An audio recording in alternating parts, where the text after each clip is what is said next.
in association with CommunityPressGroup.com and brought to you by the 1800 Online Network. Attention! Monday through Friday, live from 6 p.m. UK time. 1800 Online is brought to you by Kings Lynn Online. www.kingslynnonline.com for everything that's good about Kings Lynn.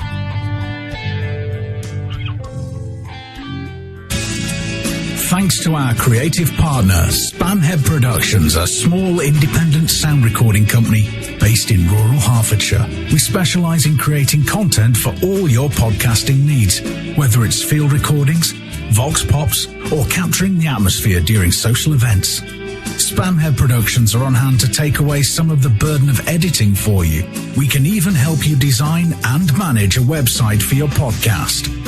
Spamhead Productions, creative partner with 1800 Online. 1800 Online.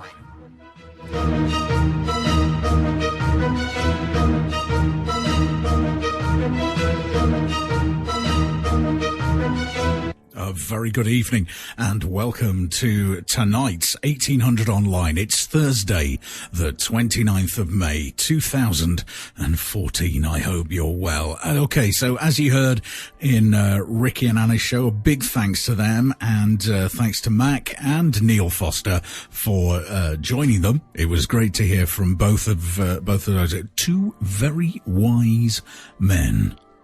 Two wise men went a-calling, and they followed a star. And that star was me. No.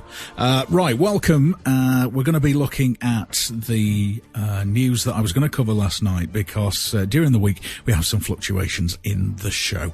And it was only an hour last night. But tonight is 2 hours, 2 full hours, talking about what's actually going on in the world, looking at some news articles from real journalists, and also taking an actual view of what's going on and what's going on in the news. Thanks for taking the time to join me. If you want to get in touch, then please feel free to do so. You can do that via Twitter. It'd be great to hear from you through Twitter. Now, there's a couple of ways you can do that. You can get in touch with me on my personal Twitter feed, which is at Alan T. Shearer. That's AlanTShearer. Or you can get in touch with us via 1800 Online, and that's 1800 and then online. That's it. Nice and easy. Get in touch with us there. We have a Facebook page. Well, it's a group actually, 1800 Online. I will open up Skype, so if there's any messages there, or if anybody has a comment and they wish to leave it and they keep profanity out of it completely, and are prepared to have a sensible conversation, then feel free to join me. That'd be great. Okay, so welcome to everybody across the networks. Awake Radio, shaziz.com, These Changing Times, 1800online.weebly.com. Have I forgotten anybody? Possibly. I'm sure I will be reminded. Okay, one of the things I was going to look at last night, and I want to play you a couple of tracks as well, but one of the things I wanted to look at last night was this story from WND.com, WorldNet Daily. And the headline of this is Moderate Muslims Back Death for Gays. A peace conference speaker finds audience affirms Islamic law punishments. Now, normally with WND, we can hear what they're saying and we can read it and we can 9 times out of 10 agree with it and see that they're coming from this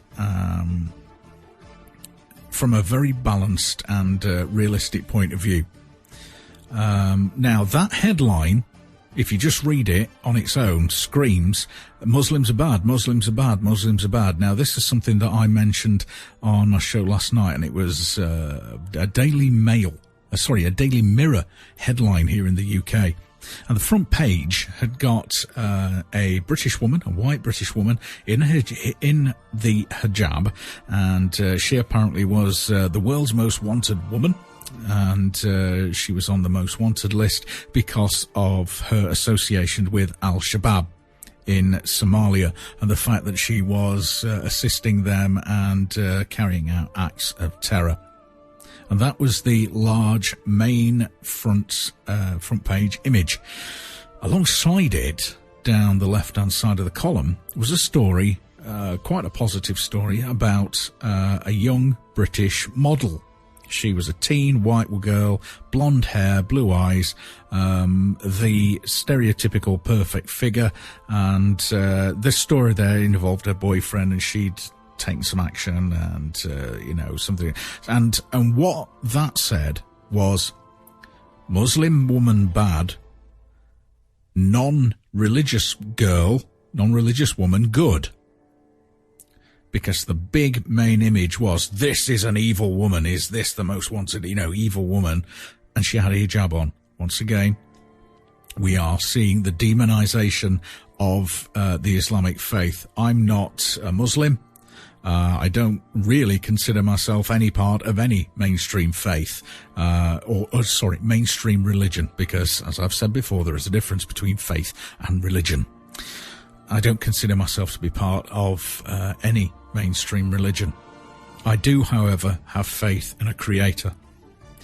I do, however, have faith that his guiding hand is on my life, which is what's brought me here to you today, and brings me to awake and allows me to do my work and speak to you. And I take a lot of power from being able to speak with you. But we're seeing this across the media.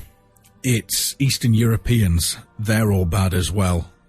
We are constantly seeing stories. I think of one in my hometown in Sheffield, where an established Muslim community has been complaining and has been shouting loudly about the influx of Romani people from Eastern Europe, and apparently they're all criminals, and the crime rate's gone up, and it's damaging the area, blah blah blah, which is I hate to say it, but it's very similar to what we heard 15, 20 years ago from the established indigenous British community that used to live in this particular area of Sheffield, who then moved out, moved on, died, kids didn't live with their parents died, blah, blah, whatever. And slowly but surely, the Islamic community, the Muslim community, has moved in and spread. Now, the communities do this. You see it across the world, depending on, because there used to be a policy in Sheffield. The reason I got a little bit tongue-tied there was because there used to be a policy in Sheffield where you would be given housing points and you would be moved up the housing list if you wanted to move into an area where you might have a family. You may have already living there and you want to be near family, so that would give you extra boost up the housing list. If there was an established community there that you felt you were a part of and you could associate with, that would give you extra points. And this is the system that's being used to effectively, how I see it anyway, effectively ghettoize a lot of communities. Now, it's not just the Islamic community. We've had Somalis, Jamaicans, Eastern Europeans, Jewish, Christian, whatever. These communities in these big cities build up and they ghettoize themselves. Once again, this is seen as, by some anyway, this is seen as a good thing because it helps community harmony, etc., etc. The fact of the matter is, we're all human beings. And I know this is very simplistic, and I know this isn't, how easy things are. But wouldn't it be great if we could just live next door to another human being and not decide on these communities based on one of the Abrahamic faiths, or the colour of your skin, or where your mum and dad were born, or where your uncle was born. But that is what's happening in our communities. Is it right? Is it wrong? You decide. I'm not going to tell you whether it's right or wrong. What I am going to tell you is that anybody from outside of this country in the mainstream media in the UK is being demonised. If you're Eastern European, you're bad. If you're a Muslim, you're a terrorist. That's what is being. That's the line that's been put out by the prostitute media. So let's have a look through this story from WND about moderate Muslims back death for gays. Let's have a look at the angle that WND are taking, and let's decide for ourselves. Western society is becoming more acquainted with the punishments mandated by Islamic law as the religion spreads in Europe and North America. But punishments such as the chopping of a hand for thievery, stoning for homosexuality, or death for conversion from Islam are demanded only by the radicals who support suicide bombers and the 9/11 hijackers, right? The average moderate Muslim couldn't affirm such uncivilized actions, could he? That's apparently wrong, according to a video of a session at a recent peace conference held by Islamnet, an organization whose website is published in Norwegian. An unidentified speaker is rallying the crowd around the idea that Muslims are moderate. The crowd affirms that they consider themselves moderate, yet they still would impose the prescribed penalties. The speaker says critics constantly come with the same accusations. This speaker supports the death penalty for homosexuals. For this crime, he's homophobic. They subjugate women, etc., etc. It's the same old stuff coming all the time, he says. I try to tell them it's not that speaker that has these extreme radical views, as you say. These are general views that every Muslim actually has. Every Muslim believes in these things. Just because they're not telling you about it, or just because they're not out there, doesn't mean they don't believe in it. To make his point, he asked Muslims in the room to raise their hand if they consider themselves not extremists. Virtually all hands go up. Then he asks, how many of you agree men and women should sit separately? The response is the same. Quote, how many of you agree the punishments described in the Quran and Sunnah, whether it is death, stoning, or adultery, whatever it is, if it is from Allah and His Messenger, then it is the best punishment possible for humankind. And that is what you should apply to the world, ? Again, all hands rise. The scene, apparently it was from Islamnet's conference in Oslo last month. It was described as Scandinavia's largest Islamic peace conference, where all are welcome, regardless of religion, nationality, or denomination. The video has the same logo, backdrop, and staging as other videos from the event.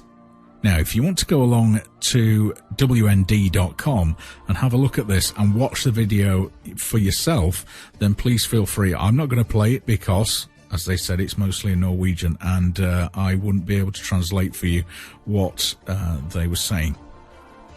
But there you have just a tiny, tiny portion of an event that was going on. Is it out of context? Have they taken this whole piece out of context? Other stories that go along with it here at WND, World Net Daily. Muslim columnist, our textbooks ignore sanctity of life. Once again, this was published on the 13th of December 2013. So obviously this is ongoing. This is a long, long attack on the... well, not attack really. This is just another story where we see religion from whatever angle. This is where we see religion being attacked. I don't attack people of faith, people of religion. You see, I'm making those same mistakes, aren't I? Religion, faith, religion. Very, very tricky. This article, I'll just read a little bit of this. Muslim columnist, our textbooks ignore sanctity of life. A Pakistani Muslim who admits he was indifferent to the deaths of non-Muslims in the 9/11 terror attacks is calling for the nation's school textbooks to be revised to balance the glorification of war with a recognition of the sanctity of life, including Jewish and Christian lives. The stunning plea from Pakistani blogger... Why is it stunning? From Pakistani blogger Bakhtwar Bali Sufi, a student of the School of Oriental and African Studies in London, has been reported by the Middle East Media Research Institute. The organisation previously released a report that documented how texts used in public schools across Pakistan teach that killing Christians is a goal and martyrdom is to be sought. The new report on Sufi's writing explained that he had, to his own horror, realised he really didn't care about the lives of non-Muslims. Describing himself, he noted when the September 11, 2001 attacks, I'm going to use air quotes for attacks, killed thousands in America, he quote, descended into a mode of celebration upon discovering that the towers were in non-Pakistani territory and that a significant majority of the dead were non-Muslims. Once again, am I taking this out of context? But did he just say that is that how he describes himself, as somebody who celebrates the deaths of over 3,000 people? That's an appalling statement to make. Quotes, this boy was no suicide bomber in the making. He was not the product of an extremist madrasa, nor was he the son of a jihad veteran. In fact, this was a boy who was being educated at one of the finest institutions in the country, and it had to offer. Yet, the boy had failed to appreciate the value of human life. He was insensitive to the deaths of more than 2,000, well, it's 3,000, whatever. What is more alarming is that at the tender age of 8, this boy had justified his delight by distinguishing between the life of a Muslim and a non-Muslim. Eventually, he concluded it was what he learned from school books. So that's the kind of thing that kids are being taught in some schools across America and no doubt across here in the UK. Okay, let's have another look at another story on WND. School reverses care sought silencing of Christian. A Minnesota school district that first took the advice of the Council on American Islamic Relations has thought better of it and now has reversed its decision regarding a witness to Islamic persecution of Christians in Egypt who wanted to address the community. According to officials from Liberty Council, leaders with the Bagley Minnesota Independent School District, and had engaged in viewpoint discrimination when they responded to a demand letter from the local CAIR chapter and cancelled a scheduled speech by Usama Dakdok in October. So they're silencing this religion as well. Elsie explained that a local resident had rented a school auditorium for the address by Daktok, who is a Christian originally from Egypt who grew up attending government schools there and where he was educated about Islam as the state religion. This is why we need to keep religion out of education. It's very, very dangerous. Very dangerous indeed. Separate. Keep them separate. The US Constitution says that, doesn't it? Keep them separate. And here's why. Because we have children being indoctrinated one way or another. Jewish, Christian, Islamic, Hindu. Pick a religion and there's a school teaching the kids all about the fundamentals of it and how that they must see the world through the viewpoints of that religion.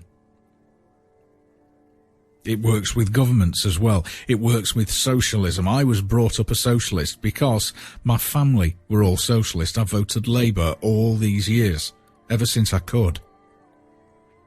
It works with politics. It works with religion. It works with finance. Education should be facts, not theories, not ideas of, well, it could be like this, it could be like that. Let's stick to facts, shall we, in education?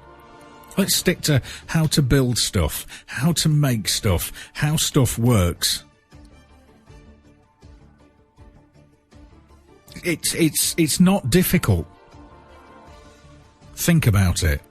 Educate somebody in facts. Let them then look out in the great wide world. Once they've passed away from education, once they've got out of that government hothouse training system, let them then, or during that time, but certainly not in school anyway, be building their own opinions, be making their own decisions about faith, religion, economics, politics, because we are the victims of our experience. We build our ideas on our experiences, and we can also modify them when we learn a few facts and a few truths. It's a very, very tough subject, I know. It's a very, very difficult subject to get your head around, and it's definitely a very tough one to try and cover in a short time during a radio show. So let's take some time, take a quick break, and we'll be back very, very soon. Nickelback and Rockstar. You know, for some people, that is their life. That is their life. They just want to be rock stars. And I think you and I both know that there's a lot more to life than that. There is a lot more to life than just being some arrogant, overpaid rock star or politician. Okay, before we move on to the further news, let me just tell you that the Lincolnshire Awareness Group are hosting a presentation, Secrets Behind Our Language, by Darren DOJ.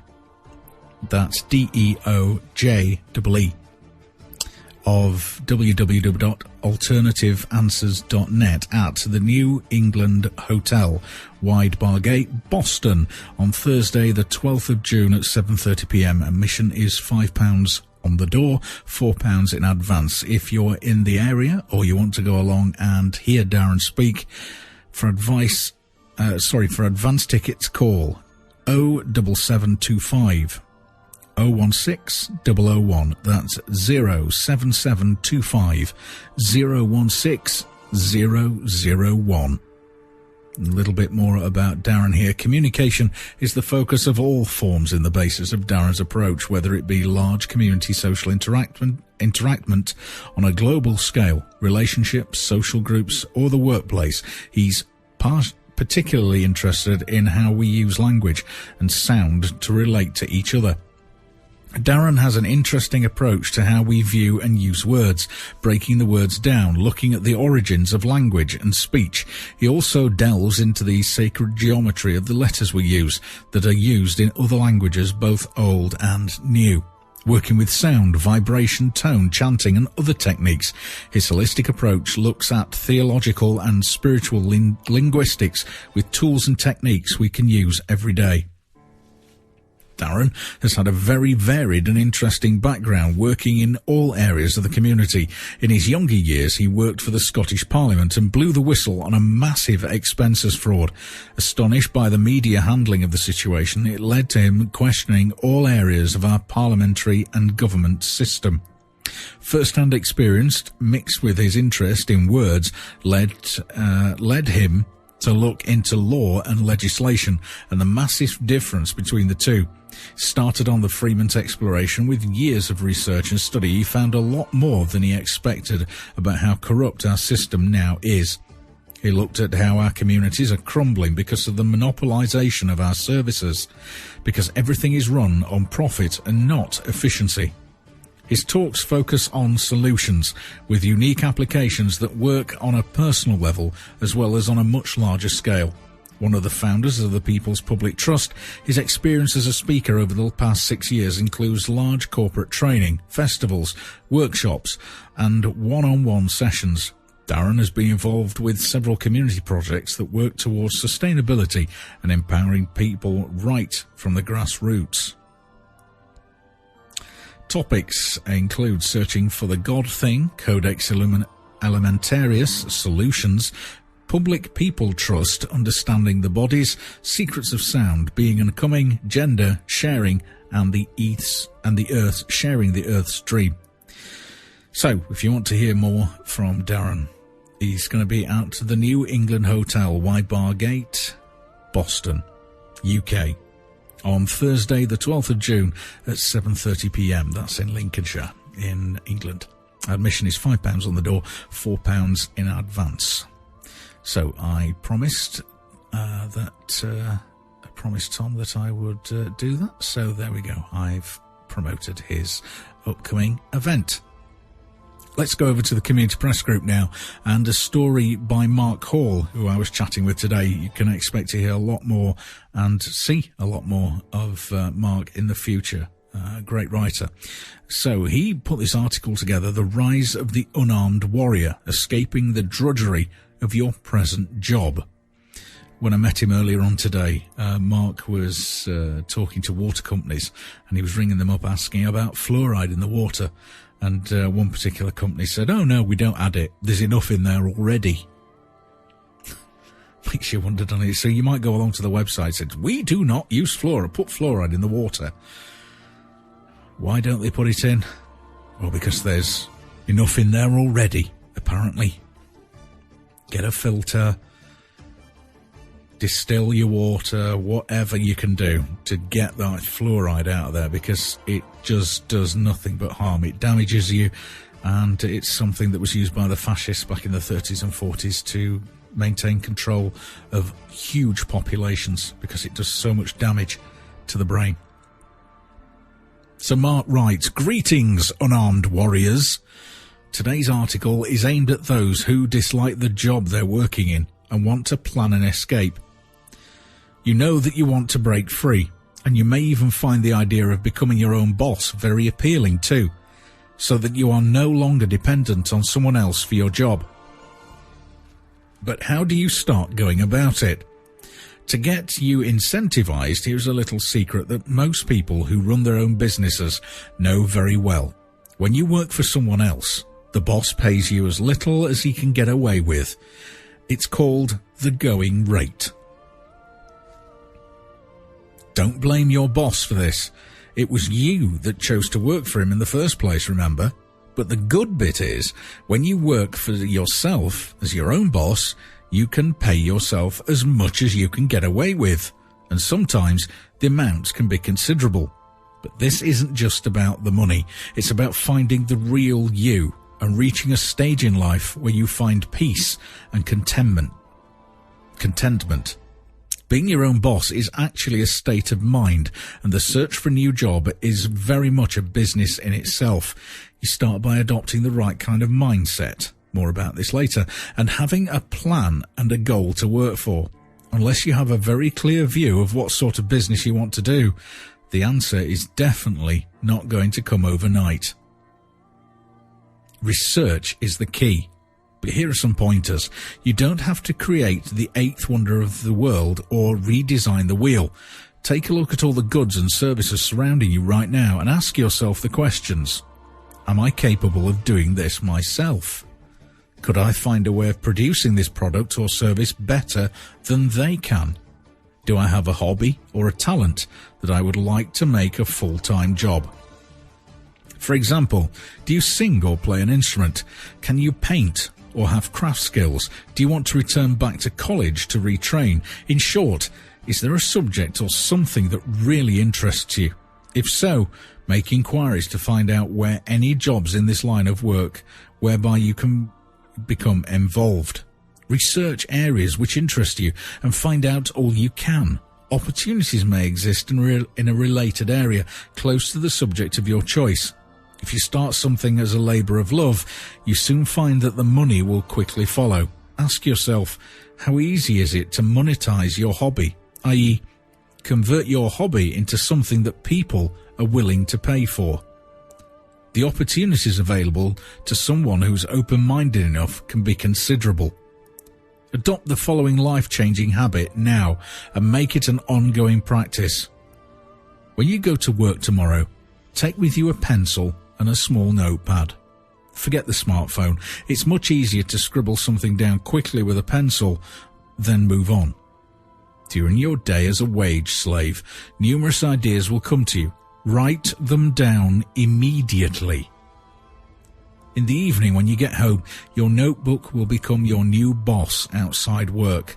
So follow through and research all the thoughts, no matter how fleeting those ideas were, which you wrote down during your working day. You'll be amazed at how creative your thoughts were when you were subconsciously thinking about means of escape. So many dreams fail to materialize. Think how many budding Laurence Olivers or David Beckhams are out there who sadly will never be, because timidity prevented people with similar talents from taking steps to make their dream a reality. Even more importantly, many people murder their own fledgling dreams by saying things like, "It's just ridiculous, I could never be an actor or a darts player or make a living from teaching horse riding," and so on. Staleness is your enemy. You get used to doing a certain job. It's familiar, nice, and safe. There are no risks involved. People prefer to choose the familiar option of better the devil you know than facing the unknown. Start breaking your usual habits every day from now on. Take a different route to work instead of the usual one. Go in early or go home later and get some research done outside your main job. Take a picture postcard to work, which you find motivates you to, or change the desktop picture on your computer screen to something that inspires you and makes you want to change. Fear prevents people from following their dreams. They will not step outside their so-called comfort zones and take risks because they feel safe and secure. Often there is what is called chattering that you hear inside your head, telling you all of the dire consequences that might happen should you attempt to break out of your comfort zone. When the fear makes suggestions of all the dire things that could happen, mentally address each of those fears with rational reasoning and calmness. How many of the terrible problems you fear was predicted will never happen? When you've done this, mentally visualize your fear into the shape of a ball. Imagine holding it in your hand so that you're looking at it from the point of view of an observer. Take heart, because at this point you really are pushing back the boundaries of your fear to its limit, and that's always a good thing. Is it any wonder that a very wise man said that the acronym for fear was false evidence appearing real? The unarmed warrior's warfare is always mental, and successfully facing down your fears will magically change your life for the better. Thanks, Mark. That's brilliant. You know, I never looked at the word fear like that. Words are so important, aren't they? And the meanings and everything. But that acronym, fear, false evidence appearing real. Just think about that. That is amazing. Because what is fear? It's what goes on inside your head. It's what goes on with the unknown.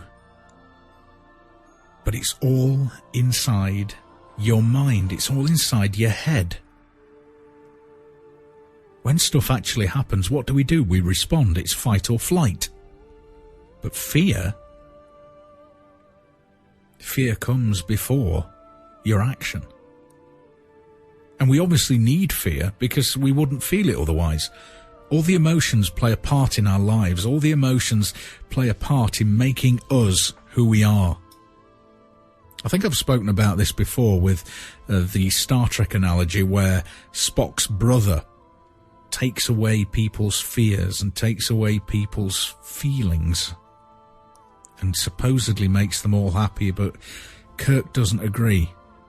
Kirk doesn't want his fears taken away. He doesn't want his pain taken away, because that's what makes him who he is. And it's the same for all of us. That decision we made years and years ago to turn left instead of right, to carry on when maybe we could have stopped. That's what makes us who we are. That's what makes us individual. And having your own thoughts and having your own opinions and having your own words to describe something is so, so important. Because if we all thought the same, which is what is wanted by these technocrats, when they transfer their thoughts, their feelings, when they transfer themselves into these mechanical bodies, these machines, which will allow them to live forever. Because, hey, don't think I'm talking without evidence. I mean, just look at DARPA, just look at what Google's doing, buying up all these robotics companies, being part of the quest for AI, artificial intelligence. It's for the transfer of personality. Because these people think that by putting themselves into the heart of a computer, into the heart of a machine, they'll endure, they'll live forever. There's always the off switch, I suppose. Pull the batteries out. Control-Alt-Delete. Or maybe they hadn't thought of that.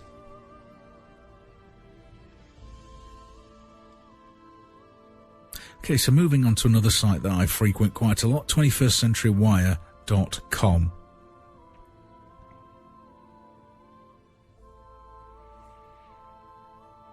Hollywood Theatrics. Was the Isla Vista shooting rampage another false flag? This is by Sean Helton, published a few days ago, May 26th. This is on 21stcenturywire.com if you want to take a look at it for yourself. 22-year-old Elliot Rodger has been named as an apparent drive-by shooting incident an apparent drive-by shooting incident near the University of California in Isla Vista involving some 12 crime scenes at 10 different locations, including 3 stabbings at the alleged shooter's apartment complex, all prior to 2 separate shootouts with police, according to reports. Sound incredible, doesn't it? As this story unfolds, it could very likely prove to be another choreographed event in order to demonize the gun lobby and pull back gun rights in the US. By the looks of it, that's exactly what is happening. In a YouTube video that was posted days earlier on Reddit, allegedly by Rodger, entitled Retribution, he lamented being a virgin and blamed women for rejecting his advances, outlining a premeditated plot to kill women at the nearby campus for their lack of interest in him through his misogynistic tirade. Rodger appeared to play the dramatic part of a tortured loner, in his lack of sexual gratification and appeal to the opposite sex seemed to be the object of his rage. But upon closer inspection, the video's apparent scripted feel could be seen as yet another American psyop meant to distort the public's perception. With an already heavy communitarian policing operation in social media platforms like YouTube, Twitter and Facebook, how could Rodgers get away with posting a video plotting murder a few days before allegedly committing the act itself? The rest is #history. Or is it? To the majority of the mainstream viewing audience out there, the so-called IV shooters video message of hate and violence will seem very real. However, as new information continues to emerge, it's believed certain telltale signs will expose the true nature of this Hollywood-style event. This seems evident in the overwhelming pleas for gun control following the incident at a press conference this past Saturday. There's a picture there of Elliot Rodger appearing like a faux Bond villain, and he's the alleged killer in the Isla Vista rampage. The dark surf of Hollywood nightmares comes to mind examining the apparent elaborate violence scheme at Isla Vista, echoing some of the most improbable happenings in the past few years across the country, such as the highly propagandized Sandy Hook incident, and apparently carried out by fellow autistic spectrum shooter Adam Lanza. The Boston bombing duo, the Zarnev brothers and Chris Dorner, the shootout case in LA, the LAX shooter Paul Kynseer, James Holmes' paramilitary Joker threat killings, and Jared Lee Launer's apparent political targets in Tucson. Ever wonder how quickly these stories come together with the help of the mainstream media? There seems to be one thing most of these events have in common: eyewitness accounts of multiple shooters. This was also the case at the Sikh temple shooting in Oak Creek, Wisconsin, that left 7 people dead in August 2012. In addition to all the events listed above, the same thing appeared to be reported by KEYT in California, as reports of the shooting at Isla Vista came in. An apparent target of Rodger's rage in Isla Vista was Sierra Schwartz. She told reporters she saw 2 men in the BMW, and she walked away from the vehicle while being shot at. She walked away while being shot. I would hope that she ran. Another thing these alleged shooters and violent rampagers have in common is the person or persons named as responsible, and they are never able to speak to their suspected crimes, as they supposedly either take their own life or they're found dead or drugged. Perhaps the most egregious part of this seemingly crafted drama was the 140-page manifesto entitled My Twisted World, allegedly written by Rodger prior to his blaze of bullets ride through the streets of Santa Barbara. In its contents, it apparently describes a person at the edge of his rope, narcissistically going over life events that supposedly lead him to the point of despair. The entire manifesto reads very stiff and empty, bringing to mind the Chris Dorner manifesto this past year.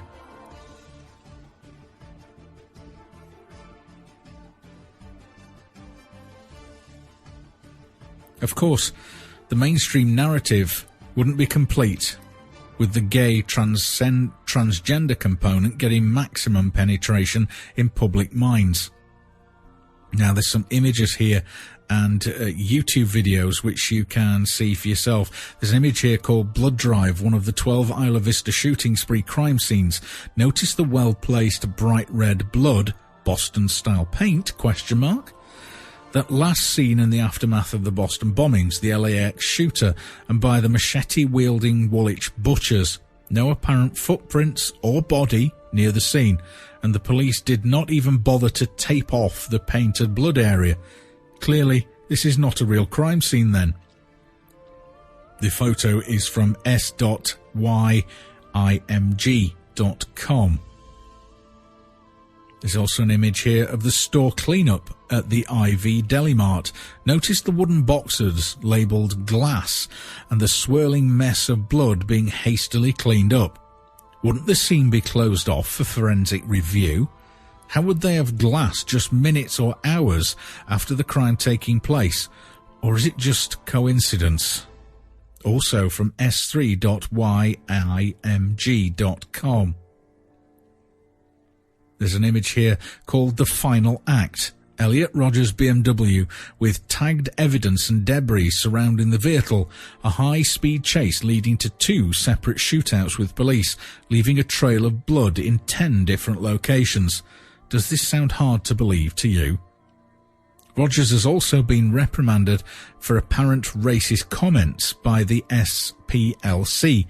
The SPLC was also seen meddling in the aftermath of the LAX shooting.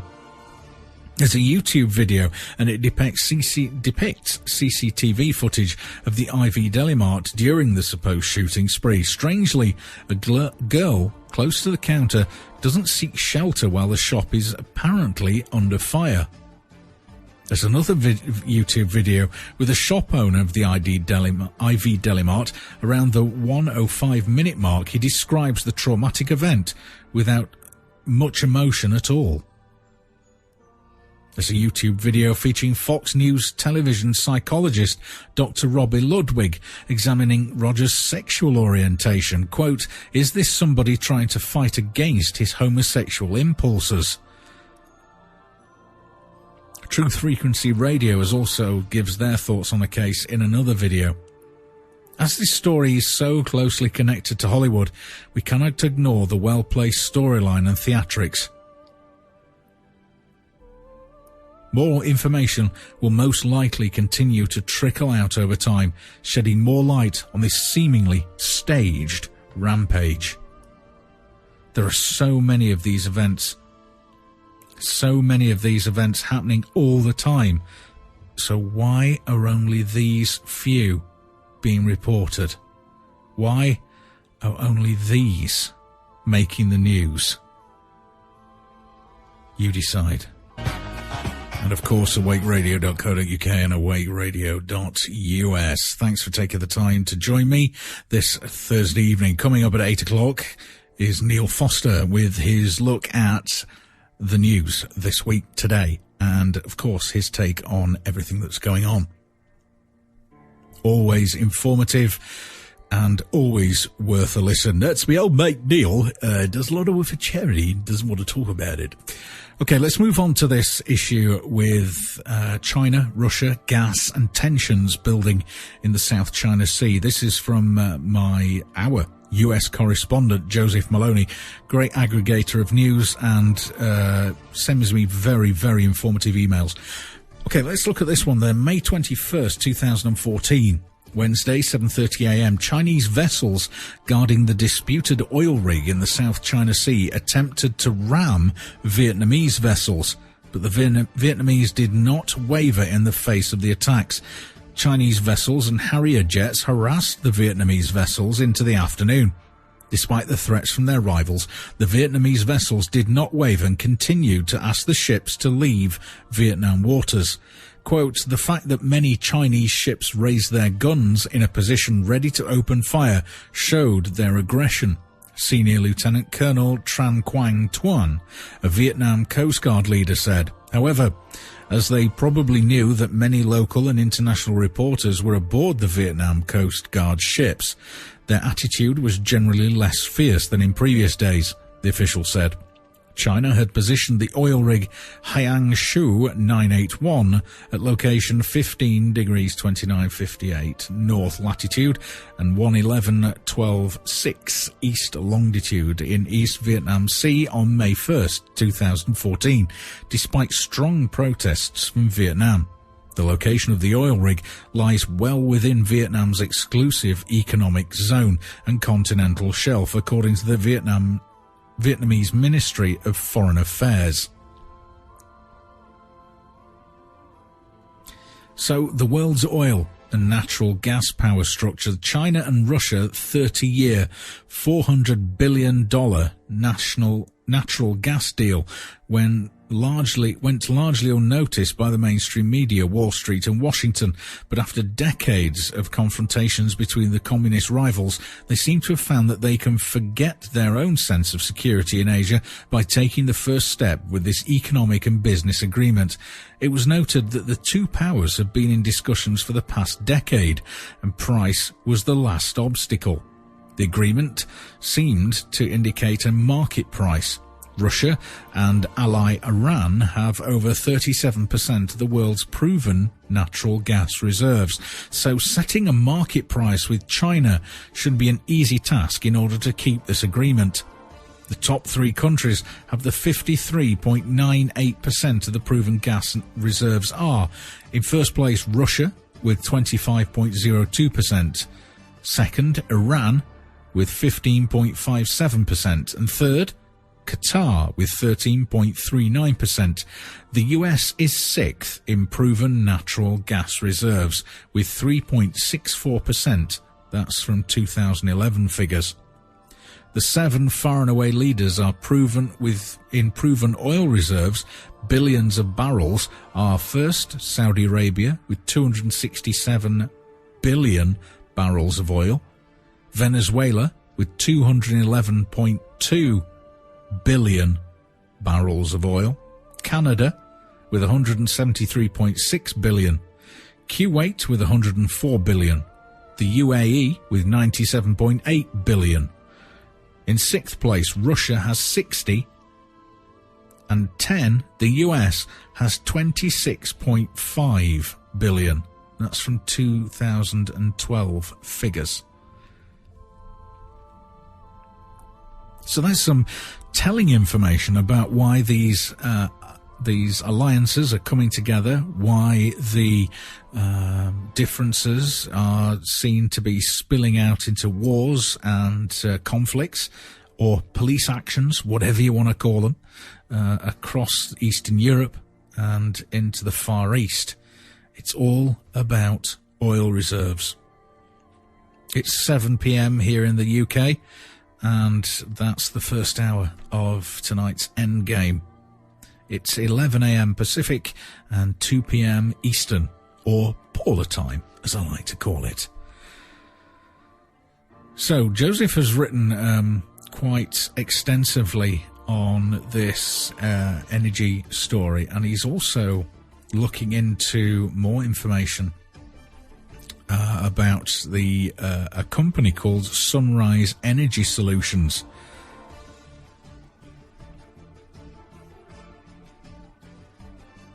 And this involves Hunter Biden. So the deputy president's son is involved in transfers of stakes and transfer of shares. Are they all above board? Part of me wants to say, well, of course not. He's one of the elite businessmen. He is the son of the deputy president. His dad's dodgy, and he's going to be dodgy as well. That's what my gut is telling me. There's going to be much more on that story, I'm sure. Take a look at Sunrise Energy, a company with Eastern European connections. Now, there's also a company called Borusma. And guess where that's based? Burisma. Guess where that's based, that company, that energy company? The Ukraine. Why do you think the Western-backed so-called separatists, insurgents, whatever you want to call them, demonstrators, there's all that war going on there? And right now, Biden's son is involved in transfer of shares to a company based there, an energy company. Be looking more into that, I think. And I hope I haven't spoken too soon. I'm sure there's going to be more to come. Well, let's have another look. Let's have a deeper look at this story of the Chinese warships aiming their uncovered guns at Vietnamese ships in the South China Sea. Once again, it's all about these reserves, these natural resources, which, let's be honest, doesn't need to be dug out of the ground or sucked up a pipe or fracked or drilled or anything. We could be having energy provided by clean, renewable, endless sources, all in our own homes. It's not something that's been searched for. It's not something to come. It's here now. You just have to go find it. Isn't that right, Shazez? You just have to go looking. It's there. Free energy. And I'm not talking about over unity, although some probably are. I'm talking about cost. Why aren't we all living in houses with solar panels on the roof? Maybe a little wind turbine as part of a multiple source energy system in the house. There's so many ways of gathering energy together which we can use as electricity. Yet we pay our money and rely on these big companies. Our utilities here in the UK and no doubt across the US and Europe have been sold off to the highest bidder at knockdown bargain basement prices normally. And it's all about burning fossil fuels to get electricity, and it's all about energy. It doesn't have to be. It's not about money. They're not interested in money. They don't want money. They can print money. They've got enough money. They don't need any more money. They can just print more money that they need. When I say they, I'm talking about the people that actually control things, you know, that head up these banks, these cartels, these families, these...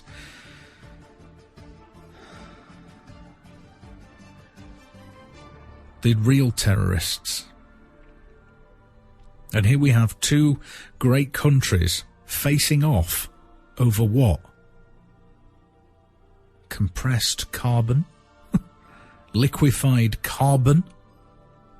Chinese vessels guarding the oil rig illegally planted in Vietnam's waters threatened and even attempted to ram Vietnamese vessels on Wednesday, but the Vietnamese force did not waver in the face of attacks. This is coming from ChinaDailyMail.com. The attacks by Chinese ships began at 7:30 a.m. on Wednesday, when 7 Chinese maritime surveillance and Coast Guard ships moved close to some Vietnamese fisheries surveillance ships, showing signs of provocation in an area about 7 nautical miles from the oil rig. Unlike in the confrontations in previous days, these Chinese vessels did not fire their water cannons at local ships, but they tried to make it look as if they were attacking by the Vietnamese side, Tao Tre correspondents reported from the scene. Specifically, 2 or 3 Chinese ships tailed a Vietnamese fisheries surveillance ship, and then one of them suddenly sped up to overtake the Vietnamese vessel. That Chinese ship later moved in front of the local vessel, attempting to make it seem as if the local vessel was pursuing the Chinese ship. After that, many other Chinese vessels, including vessels 21101, 2401 and 12101, applied the same trick, but all Vietnamese ships managed to avoid the trap. In the afternoon, 4 Chinese planes hovered over the Vietnam's vessels, whilst Chinese ships sounded their horns, threatening local watercrafts. However, all the Vietnamese vessels stayed in the area to try to persuade the rig and its escort forces to leave Vietnamese waters. Meanwhile, Vietnam Coast Guard ships hung banners and used loudspeakers to ask all the Chinese forces to vacate the area. 3 of those Vietnamese ships, 2013, 2015 and 2016, entered an area about 4 or 5 nautical miles from the rig. In response, the Chinese side immediately deployed dozens of ships in a horizontal formation to travel toward the Vietnamese vessels at a speed of about 20 nautical miles per hour. When they were about to ram the local vessels, they slowed down for a moment before moving forward again. They repeated the same move many times to threaten the Vietnamese ships. Suddenly, 2 of the Chinese ships, 3411 and 4401, accelerated to crash into the side of the Vietnamese boat, which managed to escape the attack. Despite such threats from their rivals, the Vietnamese vessels did not waver and continued to ask the ships to leave Vietnamese seas. The fact that many Chinese ships raised their guns in a position ready to open fire on Wednesday showed their aggression, Senior Lieutenant Colonel Tran Quang Tuan, a Vietnamese Coast Guard leader, said. However, as they probably knew that many local and international reporters were on board the Vietnamese Coast Guard ships, their attitude was generally less fierce than in previous days, the official said. China has positioned the oil rig Huang Shu 981, and that's just off that's in the East Vietnam Sea since May 1st, despite strong protests from Vietnam. This location lies well within Vietnam's exclusive economic zone and continental shelf, according to the Vietnamese Ministry of Foreign Affairs. Now, in a related article also on ChinaDailyMail.com, this is something that's quite disturbing. Whilst our attention is focused on so many other things, we see a large number of Chinese troops seen heading to China-Vietnam border. This was posted on the 18th of May. A large number of People's Liberation Army troops have reportedly been spotted heading towards the China-Vietnam border as tensions between the two countries continue to escalate, reports Hong Kong's Sing Tao Daily. Sing Tao Daily is generally considered to be aligned to Chinese state media.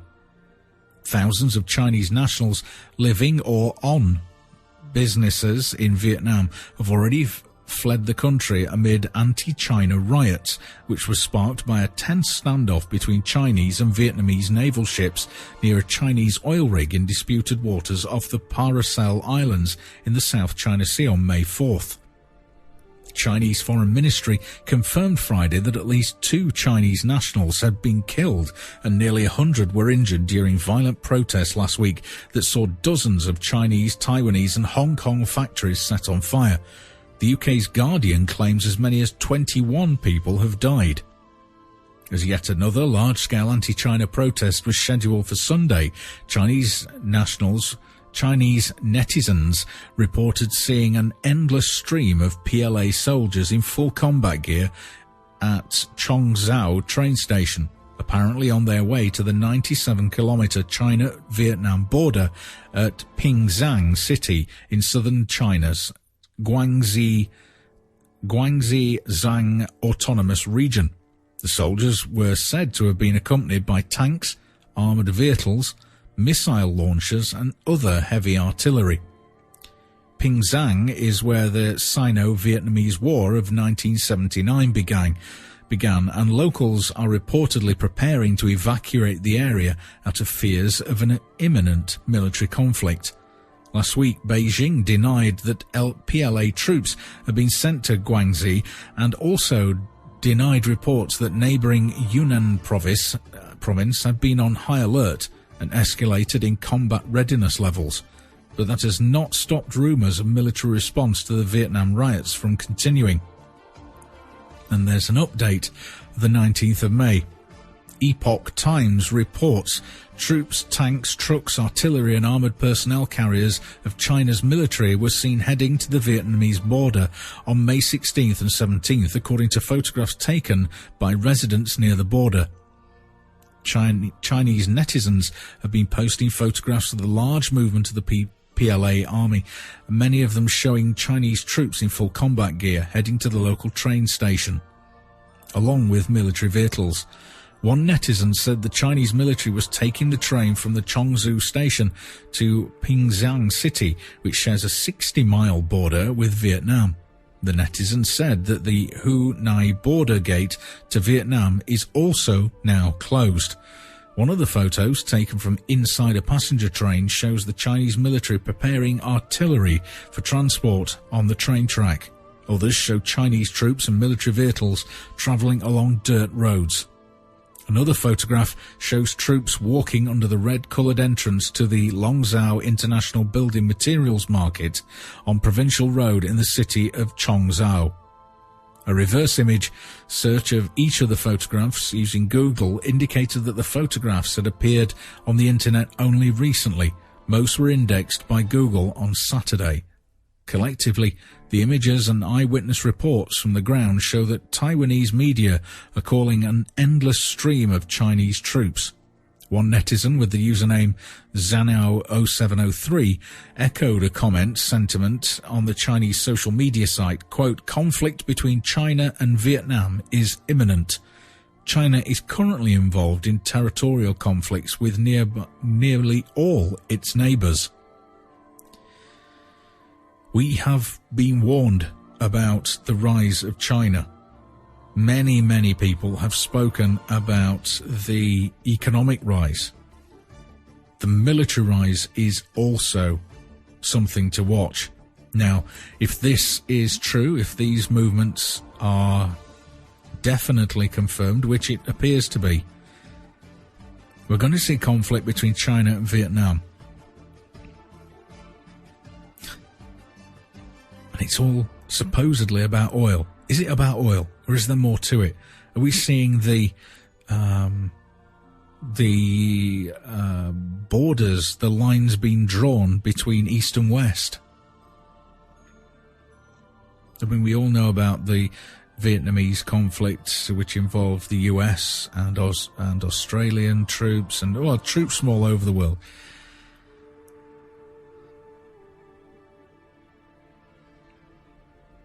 Is China seriously going to start a war with Vietnam, or is it just posturing? Is it just for manoeuvres? Is it just for exercise? Is it just a rattling of sabres?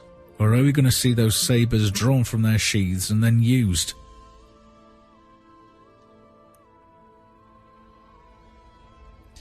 If you want to see more about that and maybe continue looking at some of the other related stories, facts and insights, go to ChinaDailyMail.com. You can have a look at that for yourself. That led on after looking at this particular story about Chinese warships aiming uncovered guns at Vietnamese ships. This is the sort of thing that we're seeing across Eastern Europe. We are seeing Russia making good its ties with China economically and with regards to energy. Russia is now supplying gas to East and West and making a heck of a lot of money out of it, whilst we see Western former superpowers like the UK, like most of the countries across mainland Europe, the US, Canada, South America, we're seeing these countries degraded, worn down, broken up. And why? Why are we seeing these former superpowers ground down to nothing? Well, we can start listing them off, can't we? The UN Agenda 21, the EU, with its rewilding policies and its one government policy, its fascist dictatorship. It's what we have here in Europe, and it's something which is pretty much established in the US too. You know, I was looking at, earlier on, I'm going to pull an article up because I was looking at Barroso, the EU president, and just looking at a few sort of facts and figures about him. President of the European Union. Now, I've spoken quite extensively about Europe and what I think of it, and I think that it's a totally awful, evil fascist dictatorship. President of the European Council since the 1st of December 2009, Herman Van Rompuy. President of the European Commission, Jose Manuel Barroso. Presidency of the Council of the European Union since the 1st of January 2014 has been Greece. Ironically, when Greece has been the one ripped apart by the very same EU. President of the European Parliament since January 2012, Martin Schulz. But let's have a look at Jose Manuel Barroso. Born 23rd of March 1956, is the 11th and current President of the European Commission. Served as Prime Minister of Portugal from the 6th of April 2002 to the 17th of July 2004. Let's have a look at his early political career, though, because there's some interesting stuff going on here. Barroso's political activity began in his late teens during the Estado Novo regime in Portugal, before the Carnation Revolution on the 25th of April 1974.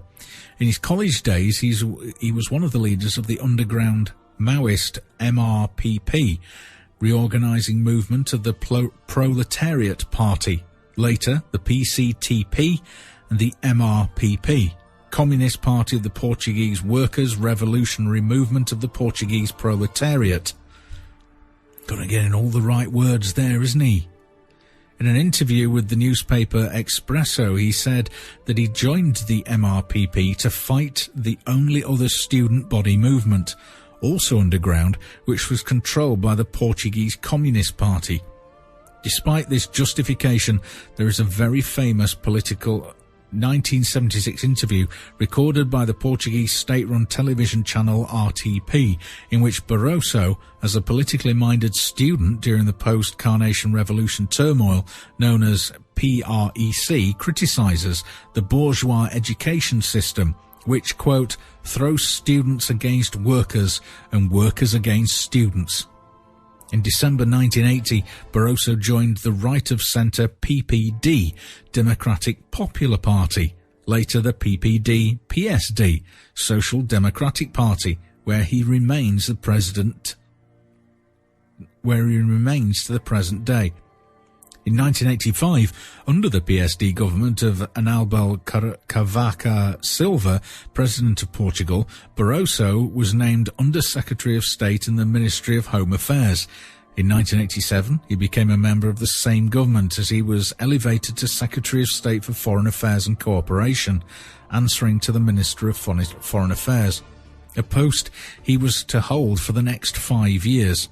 In this capacity, he was the driving force behind the Bicesse Accords of the 1990s, which led to a temporary armistice in the Angolan civil war between the ruling MPLA and the opposition UNITA.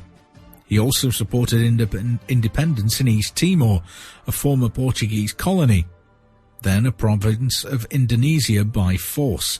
In 1992, Barroso was promoted to the post of Minister of Foreign Affairs and served in this capacity until the defeat of the PSD in the 1995 general election. So, as President of the European Commission then, in 2004, the proposed European Constitution and now the Treaty of Lisbon included a provision that the choice of president must take into account the result of parliamentary elections and the candidate supported by the victorious Euro Party in particular. That provision was not in force in the nomination in 2004, but the centre-right European People's Party, the EPP, who won the elections, pressured for a candidate from its own ranks. In the end, José Manuel Barroso, the EPP candidate, was chosen by the European Council.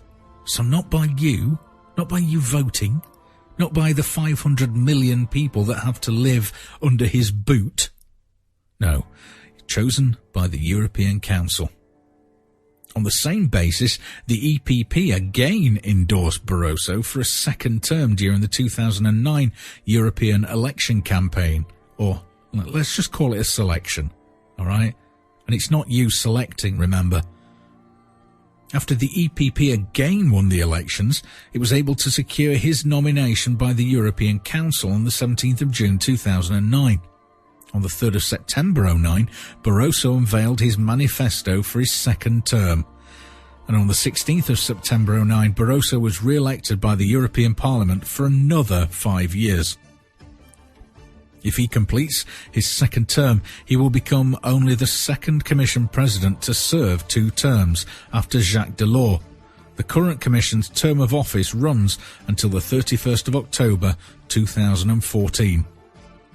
During his first presidency, the following important issues were on the Commission's agenda: Turkey applying for EU membership, the reform of institutions in the Lisbon Treaty, the Bolkestein Directive aimed at creating a single market for services within the EU, the Lisbon Strategy, the Galileo positioning system, Doha Development Agenda negotiations, European Institute of Innovation and Technology, and EU Climate Change Package. Oh, I despair.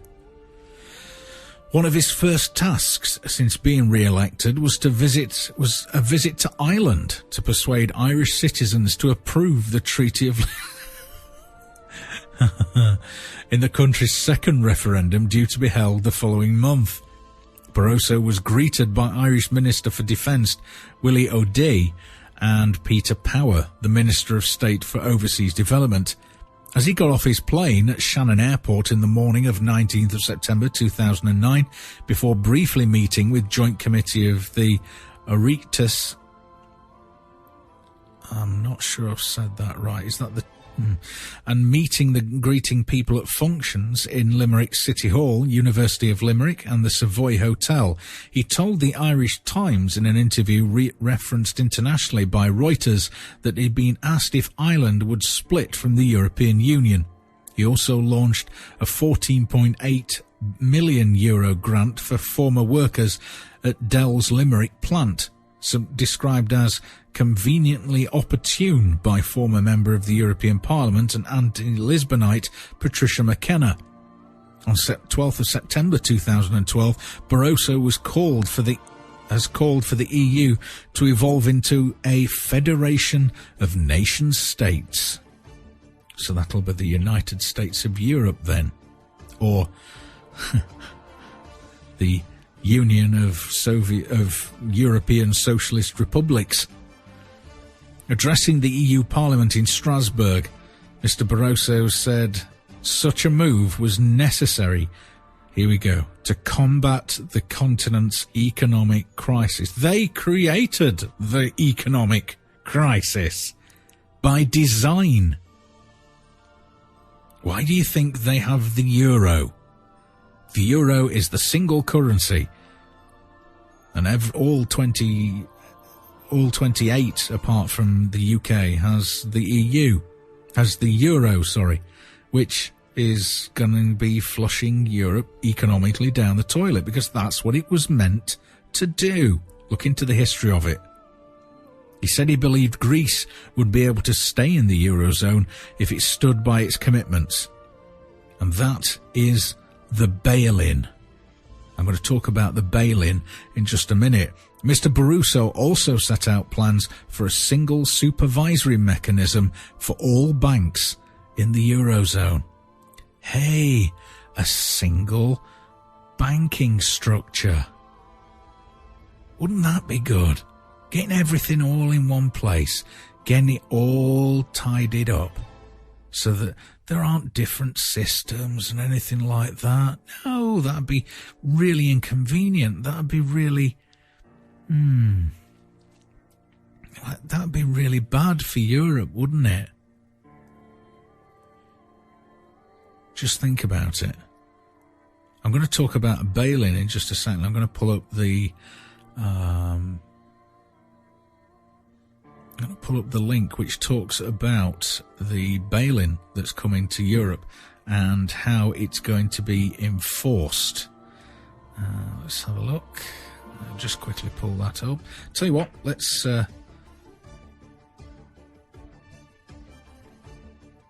play some music, and then I'll be back with that item about the bail-in across Europe. Chasing Cars by Snow Patrol. Track he used to do in a band I was in. I'm going to play something that we recorded. Oh gosh, it's a few years ago now. 2009, I think it was. I'm going to play that before the end of the show, just because I really like the lyrics. It's a great song, and I played the guitar on it as well. So yes, I do get creative. Okay, here we go. If you've got money in the bank, if you've got savings and stuff like that, you just might want to have a think about where you're investing that money.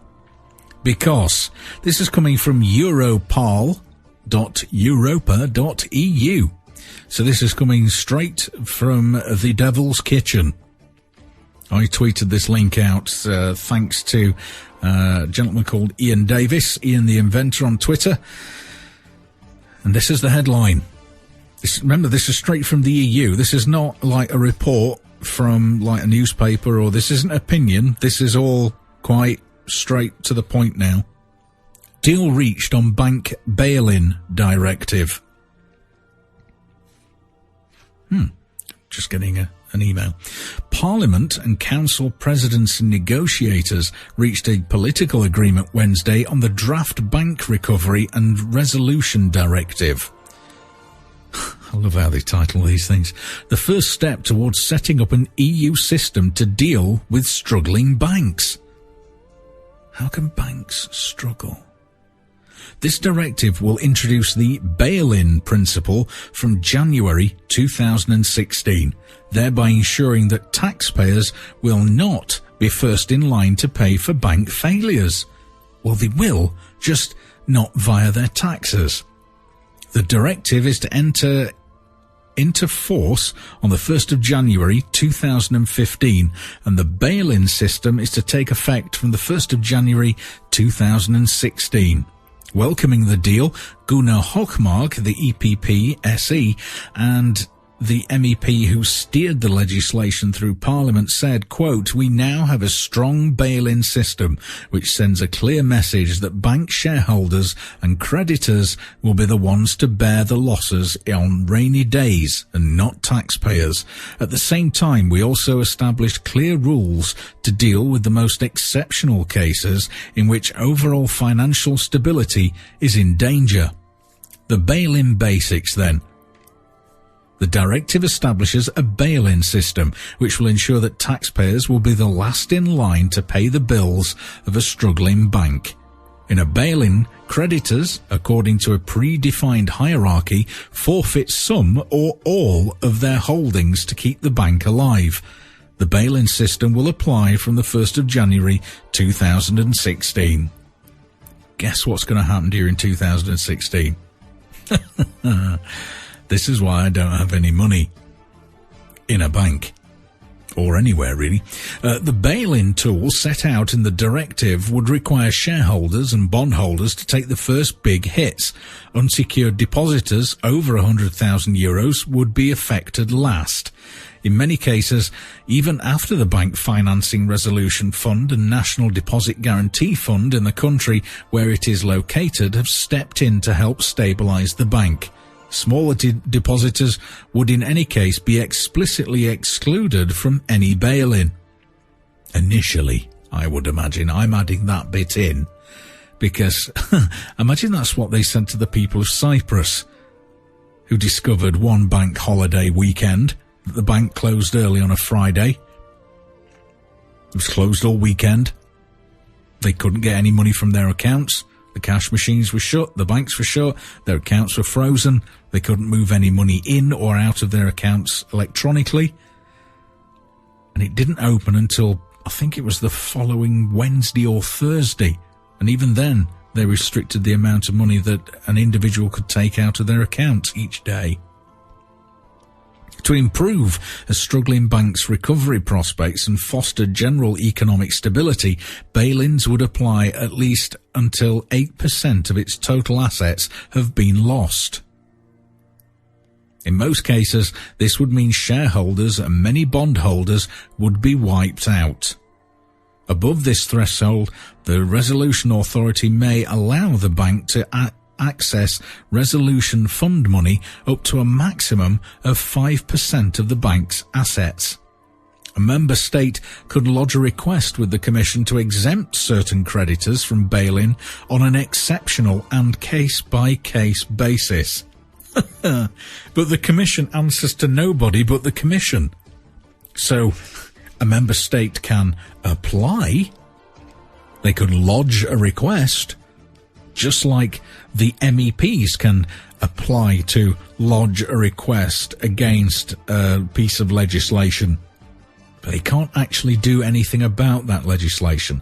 I've spoken about this in previous weeks when I was looking at the book, The Nazi Roots of the Brussels EU, where it lays out how the Commission sets all the legislation and the Parliament, the MEPs, well, they can ask to apply to have something changed or dropped or to have a piece of legislation amended, but the EU Commission answers only to the EU Commission and nobody else. The Commission would have the right to object. Of course, I think we can read the word would as will. Will have the right to object. And it will object. Moreover, such exemptions would still mean that the bank would need to find 8% of its assets to bail in before it could hope to tap other funds. National resolution funds. For each EU member state, a fund will be established which will come to the aid of banks in order to help them recover or to wind them down. The funds will be built up through bank contributions and by 2025 should reach the level of 1% of the covered deposits of the banks in that country. Why would they want to wind down banks? I think we know. Because we don't want any separate individual banks, do we? We don't want people possibly deciding which bank to put their money in to get the best back out of it. Oh no. No, there should be one bank. So we need to get rid of all the others.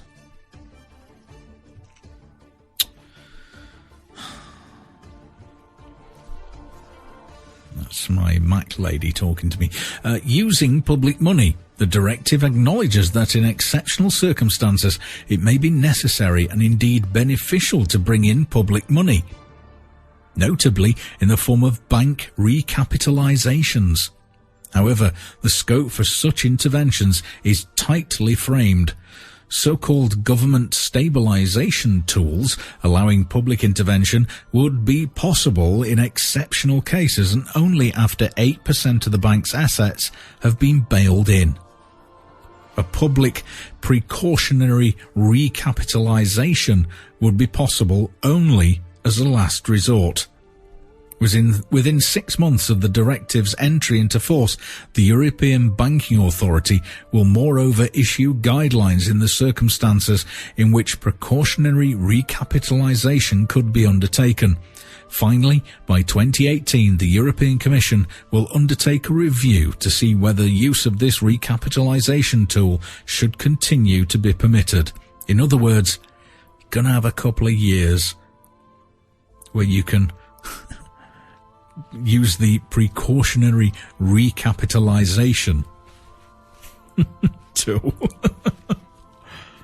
And then it's going to get dropped in 2018. Next steps, the deal must now be finalised on a technical level and will then need official approval by Council and the EP's plenary. It will enter into force on the 1st of January 2015. Work on the second plank of legislation to wind up banks is also being undertaken in earnest. Parliament's Economic and Monetary Affairs Committee and the ECOFIN Council are both expected to state their positions next week on the rules establishing the Single Resolution Authority and Fund. They will then start negotiations in January 2014. See, we're in the middle of this, and it's getting closer, isn't it, where we're going to see a collapse of the euro. We're going to see banks starting to fall because we're now being told that there is no such thing as too big to fail. That's something that's been bandied about, that you can't be too big to fail. Now, I'm no economist, but I can see that this is going to see the end of individual banks, the end of individual countries' banking, and a single central bank for Europe. I mean, it's already established, but these other banks are going to get swallowed up. And then you will have no choice. Every bank will be a Euro bank or whatever they decide to call it.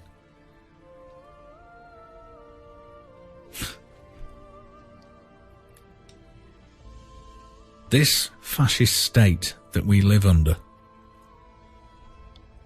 rules our security in the form of control of our armed forces, our policing, our security services, our secret services.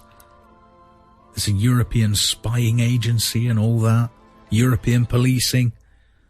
The Lisbon Treaty has established so many things. And so many parts of your life are now totally controlled by this unelected, unaccountable commission. If the commission does something that you don't like, there's nothing you can do about it. Who are you going to complain to? Your MEP? What can they do? Your MEP can go to the EU Parliament and can say, we don't like this legislation.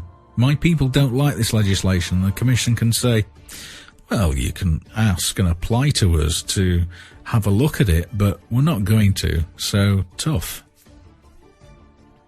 And that's a very simplistic way of putting it, but that's just it. You have no control over your life under this EU, and we have to say no. We have to say we are not going to be part of it. It's like Neil says with the ANPR cameras. Neil's up in just over 15 minutes. Look forward to his show. I'll be listening in. But it's like Neil says about these ANPR cameras. What's the way to beat them? How can we get around them? People say, well, what can we do? How can we get around them? How can we just take number plates off? If everybody took their number plates off, the system would be useless. And there's millions invested in this. Billions, probably. And every single journey. I've been down to just outside London today. And I can guarantee that my car has been tracked all the way there and all the way back again. That journey will be fully documented somewhere.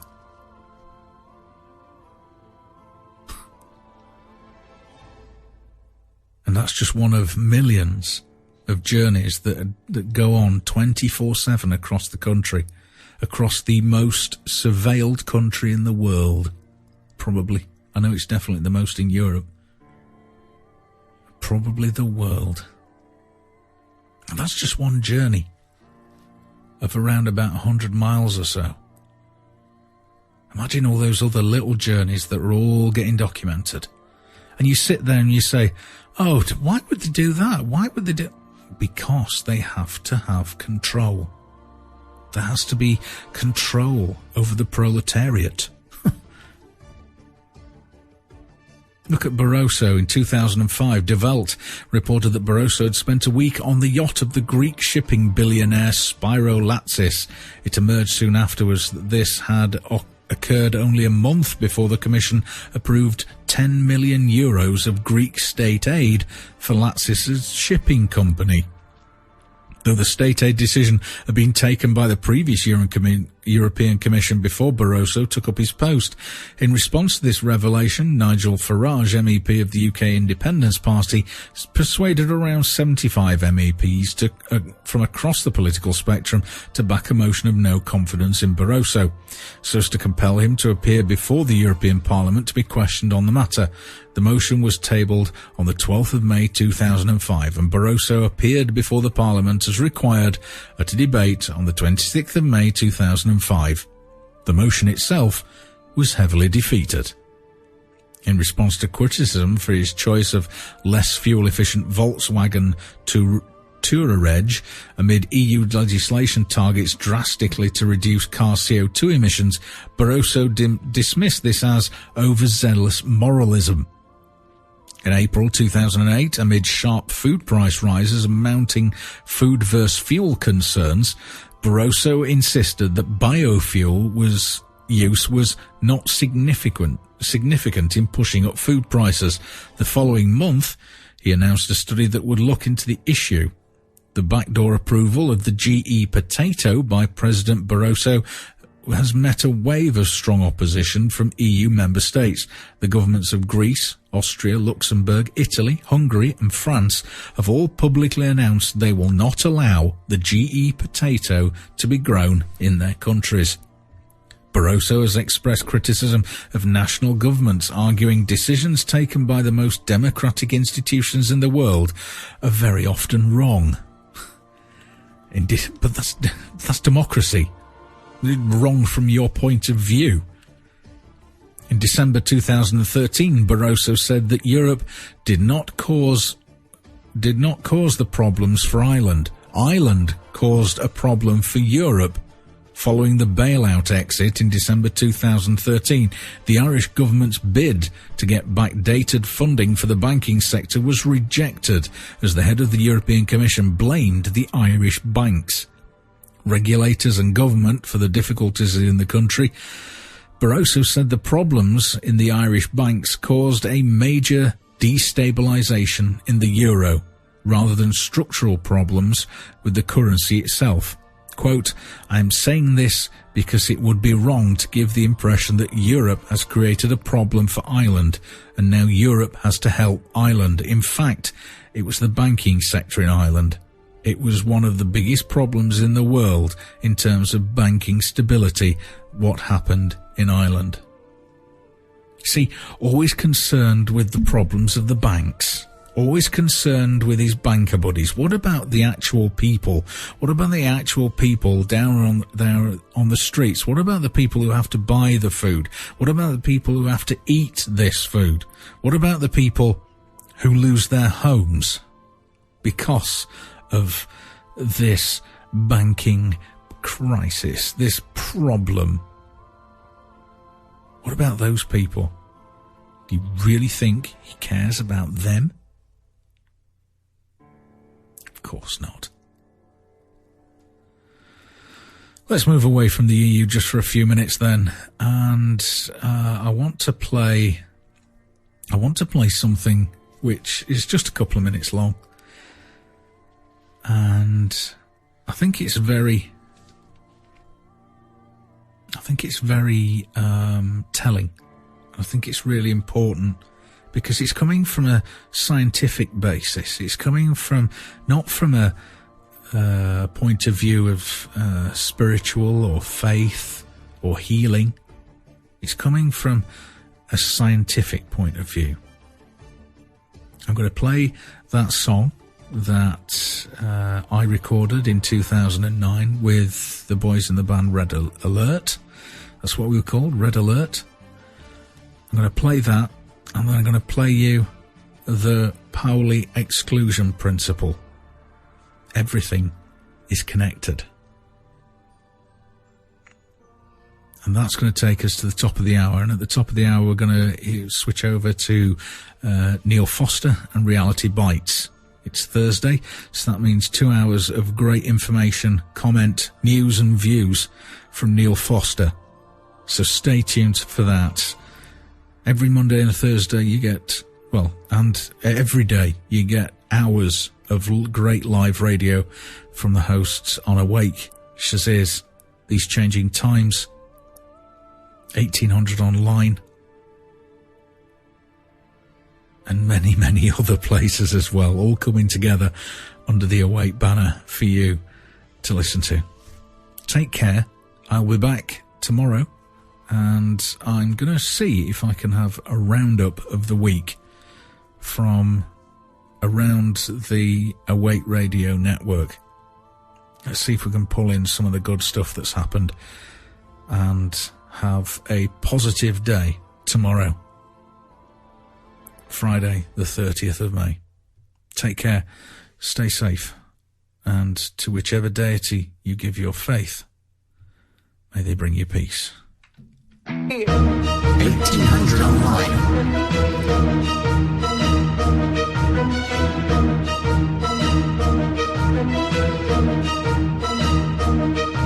There's another consequence of the exclusion principle that wasn't proved actually until 1967, just 1 year before I was born. Pauli's principle says that identical electrons can't occupy the same energy level. This is an absolute requirement. So it also means that electrons will avoid each other at all costs. And that, it was proved, is the actual reason that I don't fall through the empty atoms that make up the floor. That's ultimately what gives the illusion of solidity to the empty world of atoms. And if you think a little bit more deeply about it, then this throws up a bewildering conclusion, and it's this. The Pauli exclusion principle applies to every electron in the universe, not just every electron in a single atom or a single molecule. And this leads to a bizarre conclusion. The particles that make up this diamond are in communication with particles everywhere, inside all of you and inside the atoms in the furthest corners of the universe. Let me explain that a little bit more. The Pauli exclusion principle says no identical electrons can be in precisely the same energy level. What do you have more than one atom? For example, in this diamond, there are 3 million billion carbon atoms. So this is a diamond-sized box of carbon atoms.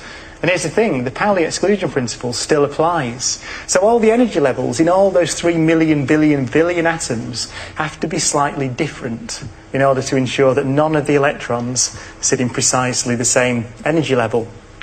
Pauli's principle holds fast, but it doesn't stop with the diamond. See, you can think of the whole universe as a vast box of atoms with countless numbers of energy levels, all filled by countless numbers of electrons. So here's the amazing thing. The exclusion principle still applies, so none of the electrons in the universe can sit in precisely the same energy level. But that must mean something very odd. See, let me take this diamond and let me just heat it up a little bit between my hands. This is gently warming it up. I'm putting a bit of energy into it, so I'm shifting the electrons around. Some of the electrons are jumping into different energy levels. But this shift in the configuration of the electrons inside the diamond has consequences, because the sum total of all the electrons in the universe must respect Pauli. Therefore, every electron around every atom in the universe must be shifting as I heat the diamond up to make sure that none of them end up in the same energy level. When I heat this diamond up, all the electrons across the universe instantly but imperceptibly change their energy levels. So everything is connected to everything else.